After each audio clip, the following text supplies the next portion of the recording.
चला मुलांनो, दुसरा विषय आहे सेतू अभ्यास मधील इंग्लिश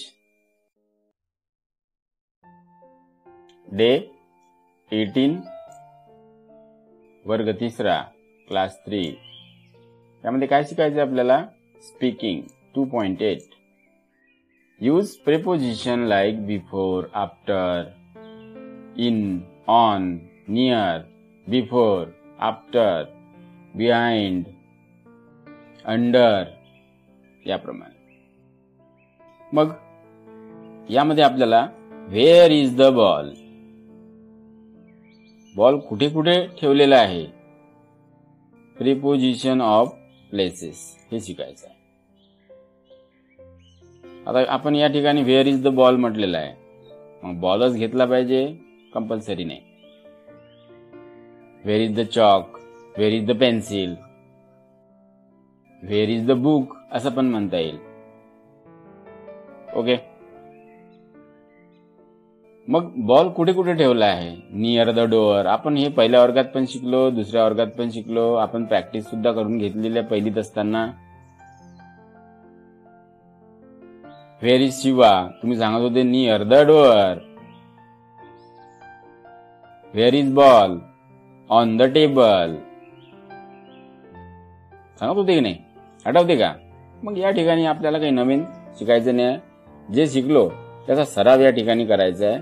पोर्शन तो रिवाइज करून घ्यायचा आहे, जेणेकरून आपल्याला तिसऱ्या वर्गाचा अभ्यासक्रम शिकताना अडचण येणार नाही. ठीक आहे. मग दुसऱ्या वर्गाच्या पुस्तकामध्ये हे पेज आपण ऑलरेडी लर्न केलेलं आहे. Let's speak 4.3. पेज नंबर आहे 51 आपल्या इंग्रजीच्या पुस्तकामधलं. बघा बरं. मग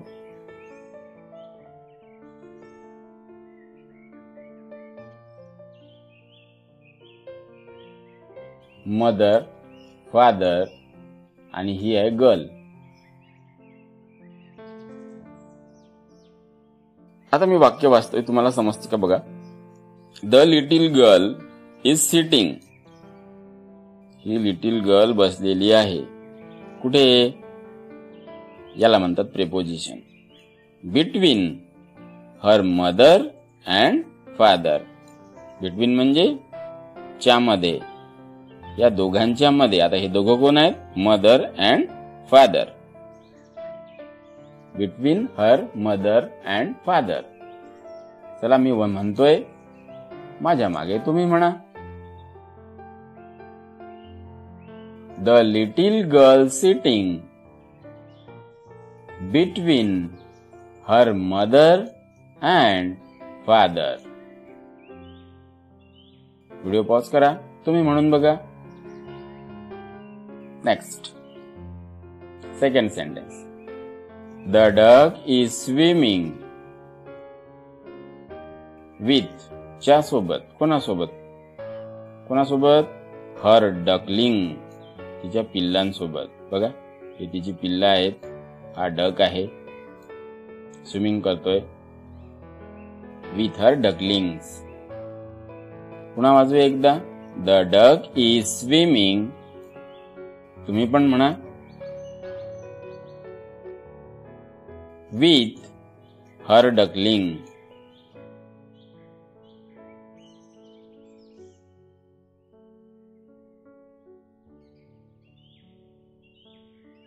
स्विमिंगचा जेव्हा क्लास लावतो तुम्ही,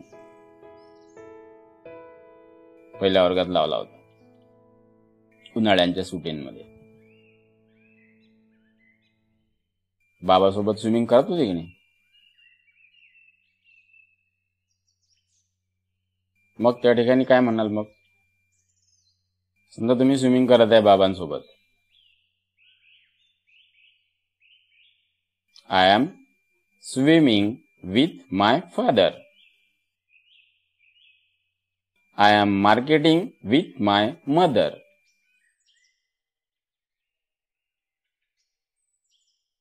लक्षात? मग या ठिकाणी the duck is swimming with her duckling म्हणता येईल.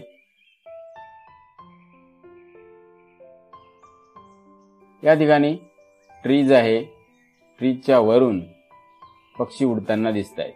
च्या वरून, झाडाच्या वरून, च्या वरून. Over. The birds are flying over the trees. Repeat after me. The birds are flying over the trees. Next. Butterflies दिसतात. फुलपाखरू उडत आहेत. कोणाच्या भोवती? फ्लावरच्या भोवती, च्या भोवती, फुलांच्या भोवती. Around. The butterflies are fluttering around the flowers. Video pause करा, तुम्ही म्हणा. The butterflies are fluttering around the flowers. Next. Man दिसतोय. हा मॅन उभा आहे. कुठे उभा आहे? कारच्या जवळ उभा आहे ना. माणूस कारच्या जवळ उभा आहे. एकदम सोपं वाटलं म्हणायला.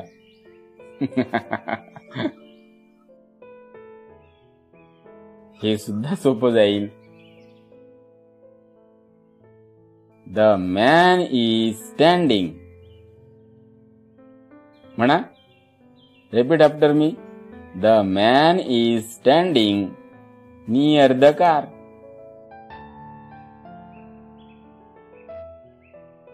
The man is standing near the car.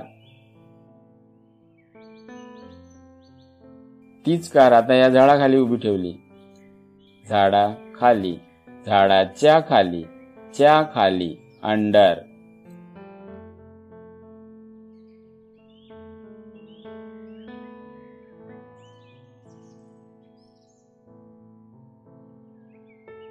मग the car is park under the tree. त्याने झाडाच्या खाली पार्क केली आहे ना कार. उभी केली आहे की नाही.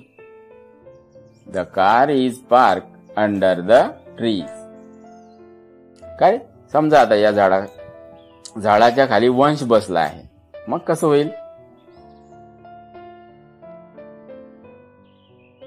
किंवा वंशला सांगितलं, वंश झाडाखाली बस.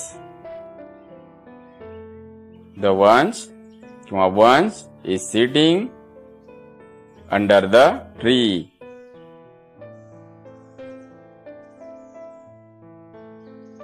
श्रावणीला बसवलं आपण. मग श्रावणी काय म्हणेल? तुम्ही काय म्हणाल? Shravani sitting under the tree. Okay. या ठिकाणी इथे मॅन आहे. आपण इथे मिजानला उभं करू. मग काय होईल? द मॅनच्या ठिकाणी काय येईल? मिजान येईल. Mizan is standing near the car.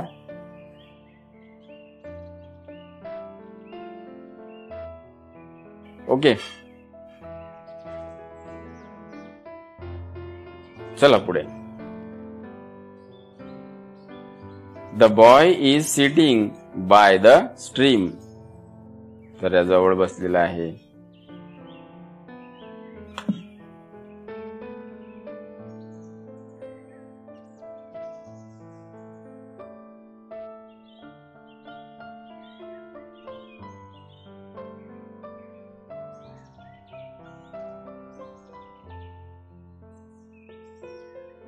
The boy is sitting by the stream. तुम्ही म्हणा.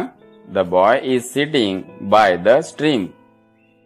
मुलगा झऱ्याजवळ बसलेला आहे किंवा झऱ्याच्या शेजारी बसलेला आहे. बरोबर आहे. झऱ्याच्या खूप जवळ बसलेला आहे. पुढचं. She was the only girl playing among the boys. मुलांच्या मध्ये ती एकुलती एक मुलगी आहे खेळणारी.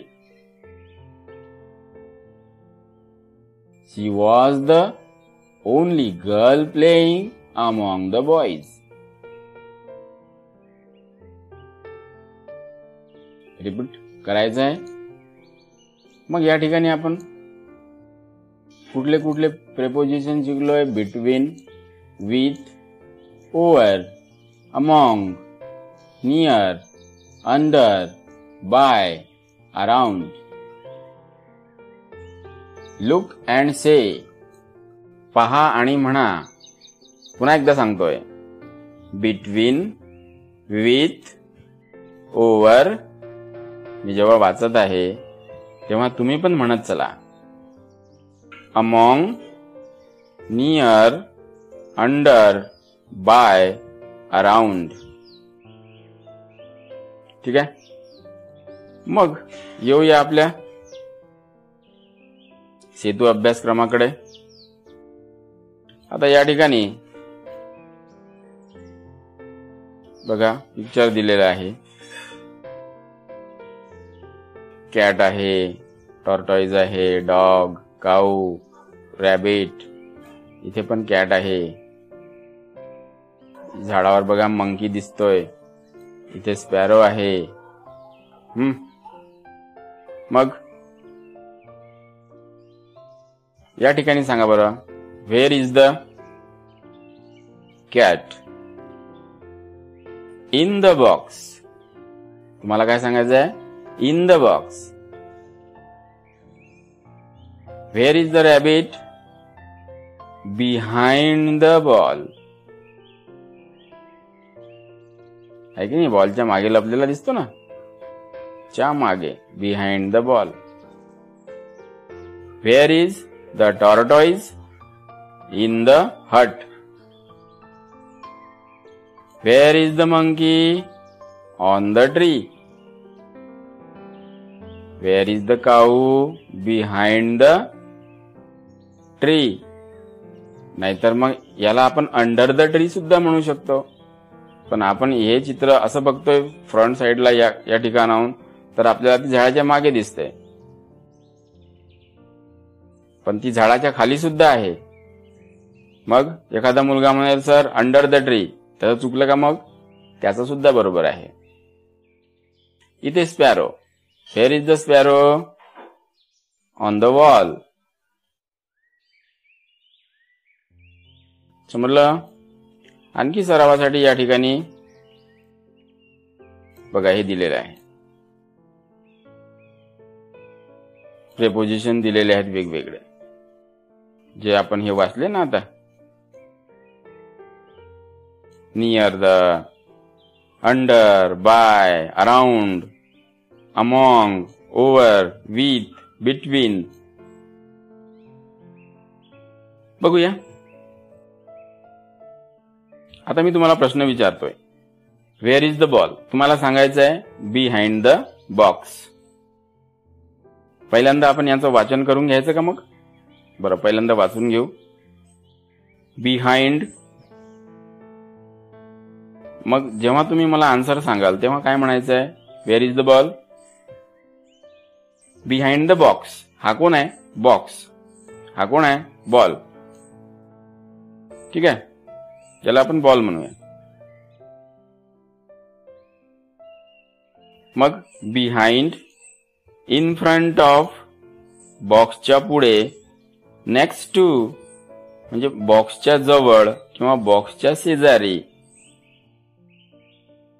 बिटवीन दोघांच्या मध्ये, नियर बॉक्सच्या जवळ, अबव बॉक्सच्या वर,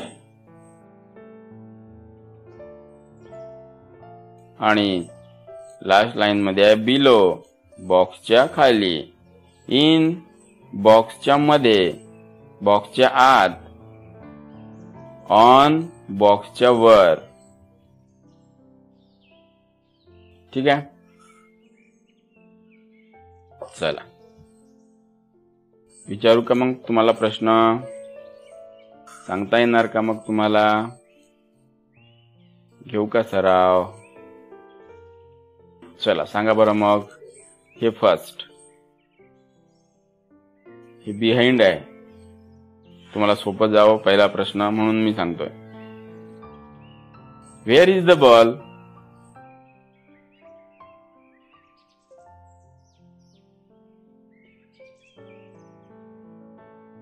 Behind the box.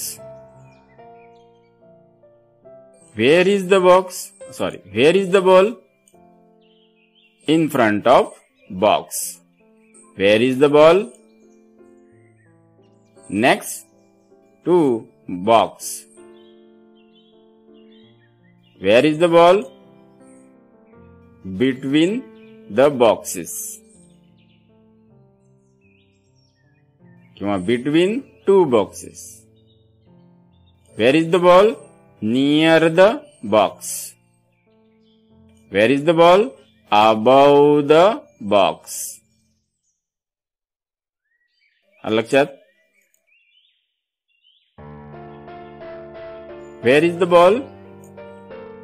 Below the box. Where is the ball? In the box. Where is the ball? On the box. याप्रमाणे तुम्हाला सुद्धा घरी याची प्रॅक्टिस करायची आहे. पालकांनी काय करायचं, मुलांना असे प्रश्न विचारायचे. Where is the ball? Where is the ball? प्रत्येक चित्रामध्ये वेअर इज द बॉल म्हटलं की तुम्हाला अपेक्षित आन्सर काय आहे? Behind the box, in front of box, next to box, between two boxes किंवा between boxes, near the box, above the box, below the box, in the box, on the box. याप्रमाणे करता येईल. काही अडचण आली तर संपर्क करा मला. ठीक आहे, सराव करा. आणि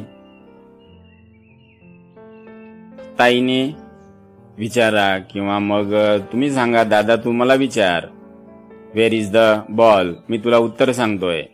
मग ते तुम्ही रेकॉर्ड करा, मला पाठवा. दादा विचारत आहे, तुम्ही आन्सर देत आहे. भाऊ तर कशी मजा येते ते म्हणताना वगैरे.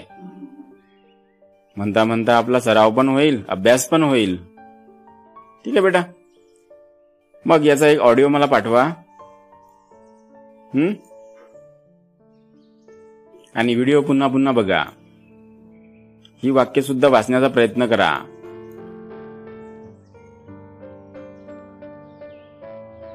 आणि हे जे शब्द मी तुम्हाला दिलेले आहे याचा सुद्धा एक ऑडिओ मला पाठवा. ठीक आहे. मग आज तुम्ही काय शिकले? प्रेपोजिशन शिकले.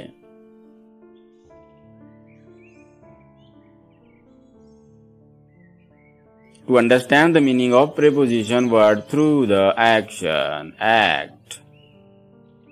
Various preposition like in, on, near, after, before, behind, etc. म्हणजे इत्यादी. ठीक आहे. मग चला मग होमवर्क पाठवा. थांबूया इथे.